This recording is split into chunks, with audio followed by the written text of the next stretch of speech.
Hello दोस्तों, कैसे हैं आप सब। स्वागत है हमारे सीटो साइन क्लासेज में। और आज की हमारी क्लास बहुत ही खास होने वाली है। और जो लोग भी नए हैं तो हमारे चैनल को सब्सक्राइब कर लें ताकि जो आने वाले आपके क्लास हैं आपको मिलती रहे। इससे पहले हमने CTP की क्लास करा चुके हैं और उसमें आपको पेपर 1 और पेपर 2 दोनों की तैयारी हो चुकी है। और इसके बाद हम कुछ आप लोगों को प्रैक्टिस सेशन लाएंगे। जैसे हमारा ये क्लास कंप्लीट होता है उसके बाद हम प्रैक्टिस सेशन लाएंगे। उसके बाद देखिए, ये हमारी पेपर 1 की EVS की क्लास है। और आज हम पढ़ने वाले हैं ऊंधियू।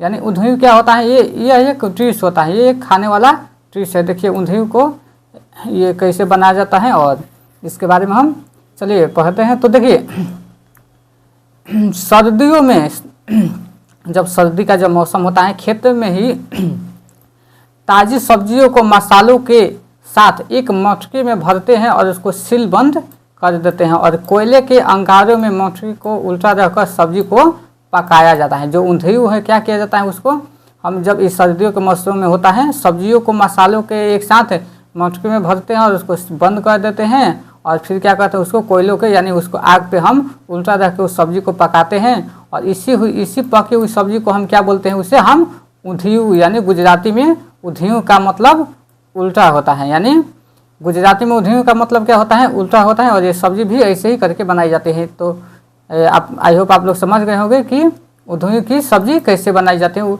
उसके बाद देखिए, ऊंधियू एक साथ मिट्टी के चूल्हे में पकी बाजरे की रोटियों को खाया जाता है और साथ में मक्खन, दही और छाछ भी ली जाती है।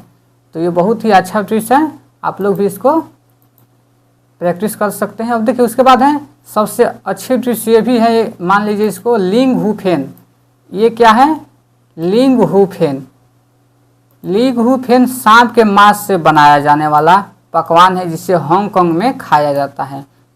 ये देख लीजिए, ये क्या है, लिंगहुफेन है। इसको क्या किया गया है, ये सांप के मांस से इसको पकाया जाता है और सांप के मांस से बनाया जाता है। और इसे किस देश में खाते हैं, तो हांगकांग के लोग खाते हैं इस सब्जी को, इस खाने को। ये मतलब कि हांगकांग का ये प्रिय खाना है, लिंगहुफेन। उसके बाद हम नेक्स्ट क्लास चलते हैं। खाने की चीज़ों को हम जल्दी खराब होने से बचाने के लिए हम घरेलू उपाय क्या क्या करते हैं। इस तरह हम क्या करते हैं, दूध को क्या करते हैं, दूध जल्दी ख़राब ना हो तो हम उसको उबालते हैं। उसके बाद जो हरा धनिया है उसको हम गीले कपड़े में लपेट के रखते हैं। उसके बाद पके हुए जो चावल होते हैं उसको एक कटोरे में डालकर पानी के बर्तन में रखते हैं। इससे हमारा क्या होगा, वो जल्दी ख़राब नहीं होगा। और प्याज लहसुन को क्या करेंगे, खुले में रखते हैं नमी से बचाकर। इस तरीके से हम क्या करेंगे, अपने घरेलू में इस चीज़ को हम क्या करेंगे, जल्दी ख़राब होने से बचा सकते हैं। उसके बाद है देखिए, मिड डे मील। ये क्या होता है, मिड डे मील क्या होता है, इसके बारे में जानते हैं कि तो मिड डे मील जो होता है, यह स्कीम देश के 2408 ब्लॉकों में एक केंद्रीय प्रायोजित स्कीम के रूप में 15 अगस्त 1995 को आरंभ की गई थी। MDM की कब की गई थी, तो 15 अगस्त 1995 को। तो इस डेट को आप सब याद रखिएगा, यहाँ से कई बार पूछ लेता है। यानी कब इसको इस स्कीम को कब आरंभ की गई थी, तो 15 अगस्त 1995 को।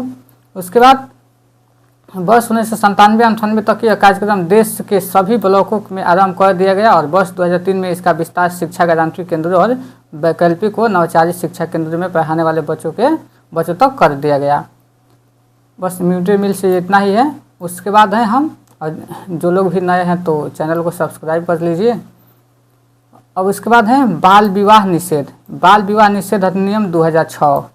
यानी ये क्या होता है, बाल विवाह कब अधिनियम आया, 2006 में। तो बाल विवाह निषेध अधिनियम, यानी इस अधिनियम के अनुसार भारत में विवाह की जो न्यूनतम आयु है, वो न्यूनतम आयु पुरुषों के लिए कितनी हुई है, 21 वर्ष और महिलाओं के लिए 18 वर्ष। यहाँ से सीधे आपको एग्जाम में देखने को मिलेगा कि बाल विवाह निषेध अधिनियम में पुरुषों की आयु कितनी है और महिलाओं की कितनी आयु है। हालांकि इस कानून में संशोधन करके महिलाओं के लिए न्यूनतम आयु को 21 वर्ष करने का प्रस्ताव रखा गया है। यह बिल संसद में पेश किया गया है लेकिन अभी तक पारित नहीं हुआ है। विभिन्न धार्मिक समुदाय के लिए विवाह की कानूनी आयु अलग अलग हो सकती है।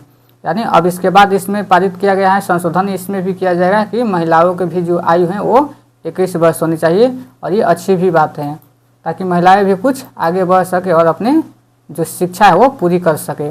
उसके बाद है हम यहाँ से देखिए, मिश्रणों के अलग करने के तरीके, तो इसको हम आप लोग को अगली क्लास में इसको हम बताएंगे। तो चलिए आज के लिए इतना ही।